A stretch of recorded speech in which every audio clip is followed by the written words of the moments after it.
action.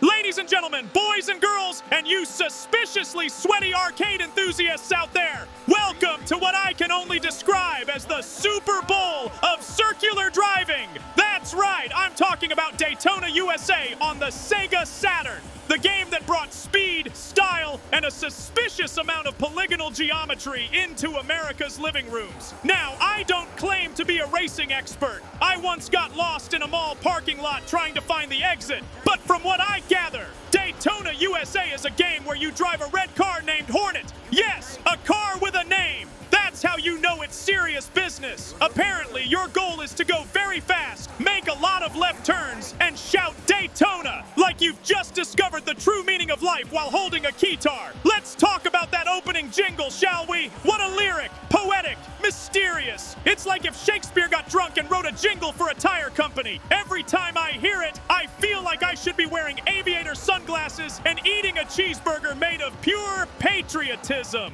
The Sega Saturn was a noble console that bravely tried to compete with the PlayStation, much like a polite but confused uncle challenging a Navy SEAL to a fight. The Saturn's version of Daytona USA was, how shall I put this, ambitious. The graphics looked like someone put NASCAR into a blender, but by God, it had spirit. It was blocky, it was choppy, but it was as loud and proud as a bald eagle doing donuts in a Walmart parking lot. You had 3 tracks, which to a man of my limited attention span feels like just enough. The first track, 3-7 Speedway, is a majestic oval where dreams go to die in turn 4.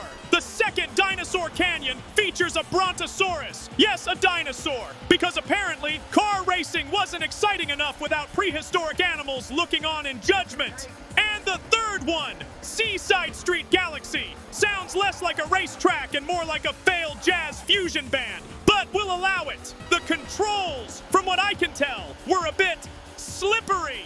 You'd turn left, the car would go right. You'd brake and somehow end up in the wall, upside down, questioning your life choices. But that's racing, folks. That's the thrill. The smell of burning rubber, the taste of virtual asphalt, the inexplicable feeling that your car has just developed sentience and resents you personally. And let's not forget the announcer, a man whose voice is equal parts enthusiasm and existential dread. Rolling start! He cries as if he's been waiting his entire life to say those words before promptly driving into the ocean. Now, some critics said Daytona USA on Saturn was a downgrade from the arcade version. To those people, I say, how dare you? Do you have a massive arcade cabinet in your living room? Do you want one? No! You have a sofa, a bag of Cheetos, and a dream. That's what the Sega Saturn gave us. The dream of driving very fast without ever leaving your house or putting on pants. In conclusion, Daytona USA for the Sega Saturn isn't just a racing game.